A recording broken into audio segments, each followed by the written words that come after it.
സുഹൃത്തുക്കളെ, ഉത്തർപ്രദേശിലെ നോയിഡയിൽ അടുത്തിടെ നടന്നത് ഒരു സാധാരണ സമരം മാത്രമായിരുന്നില്ല. അത് ക്രോധത്തിൻ്റെ ഒരു പൊട്ടിത്തെറിയായിരുന്നു.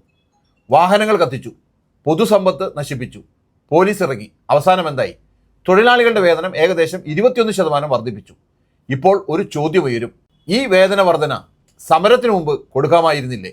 പ്രശ്നത്തിൻ്റെ യാഥാർത്ഥ്യം എന്താണ്? ഇതൊരു അച്ചടക്കക്കുറവല്ല, ഇത് ഒരു വലിയ പ്രശ്നത്തിൻ്റെ ലക്ഷണമാണ്. തൊഴിലാളികൾ ഒരു ദിവസം പെട്ടെന്ന് അക്രമത്തിലേക്ക് പോകുന്നില്ല. അവർ അങ്ങനെ പോകുന്നത് എന്തുകൊണ്ട്? പരാതി പറയാൻ ആരുമില്ല, ചർച്ച നടത്താൻ സംവിധാനമില്ല, സർക്കാർ ഇടപെടുന്നില്ല, ശബ്ദം കേൾക്കപ്പെടുന്നുമില്ല. ഇങ്ങനെ എല്ലാ വഴികളും അടഞ്ഞാൽ തെരുവാണ് അവരുടെ വേദി. ഇന്ത്യയിലെ തൊഴിലാളികളുടെ സ്ഥിതി എന്താണ്? ഇന്ന് ഇന്ത്യയിൽ എന്താണ് സംഭവിക്കുന്നത്? സ്ഥിര ജോലി കുറഞ്ഞു, കരാർ ജോലികൾ വർദ്ധിച്ചു, വേതനം ഉറപ്പില്ല, സാമൂഹ്യ സുരക്ഷയില്ല, പകരം ആളെ കണ്ടെത്താമെന്ന ഭയം. തൊഴിലാളികൾ ഉൽപ്പാദനത്തിന് അനിവാര്യമാണ്, പക്ഷേ അവർക്ക് ലഭിക്കുന്നത് അനിശ്ചിതത്വം മാത്രം. ഒരിക്കൽ ഒരു സാമൂഹ്യ കരാർ ഉണ്ടായിരുന്നു.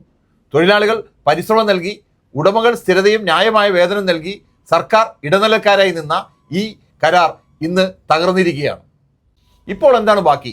വിശ്വാസമില്ല, സംവാദമില്ല, കോൺഫ്രണ്ടേഷൻ. ഇന്ന് ഒരു തൊഴിലാളിയുടെ ജീവിതം എങ്ങനെയാണ്? ഭക്ഷണം വില കൂടുന്നു, ഇന്ധനം വില കൂടുന്നു, വാടക ഉയരുന്നു, യാത്രാ ചെലവ് കൂടുന്നു, വരുമാനം അത്ര വളരുന്നില്ല. ഒരു ചെറിയ പ്രശ്നം പോലും ജീവിതം തകർക്കാൻ മതി. ലോക സാഹചര്യം ഇവരെ ബാധിക്കുന്നു. ലോകത്തിലെ യുദ്ധങ്ങളും സാമ്പത്തിക പ്രശ്നങ്ങളും കാരണം ഇന്ധന വില ഉയരുന്നു, വിലക്കയറ്റം വർദ്ധിക്കുന്നു. ഇത് വലിയ സാമ്പത്തിക ചർച്ചകളിൽ പറയാം, പക്ഷേ അതിൻ്റെ അഘാതം കാണുന്നത് ഒരു തൊഴിലാളിയുടെ വീട്ടിലാണ്. യഥാർത്ഥ പ്രശ്നം എന്താണ്? നോയിഡയിൽ കത്തിച്ചത് വാഹനങ്ങൾ മാത്രമല്ല, കത്തിയത് വിശ്വാസമാണ്. തൊഴിലാളികൾക്ക് ഇന്ന് 2 പ്രശ്നങ്ങളുണ്ട്: കുറഞ്ഞ വേതനം, കേൾക്കപ്പെടാത്ത ശബ്ദം. അവർക്കുള്ള കോപം വെറും പണത്തിനല്ല, മാനത്തിനും അംഗീകാരത്തിനുമാണ്. നോയിഡ ഒരു ഒറ്റപ്പെട്ട സംഭവമല്ല, ഇത് ഒരു മുന്നറിയിപ്പാണ്. തൊഴിലാളികളുടെ ശബ്ദം അടിച്ചമർത്തിയാൽ സമരം വരും, അസമത്വം വർദ്ധിച്ചാൽ അസ്ഥിരത വരും, സർക്കാർ പിൻവാങ്ങിയാൽ സംഘർഷം ഉറപ്പ്. ഇതിനെ തടയാൻ എന്തു വേണം?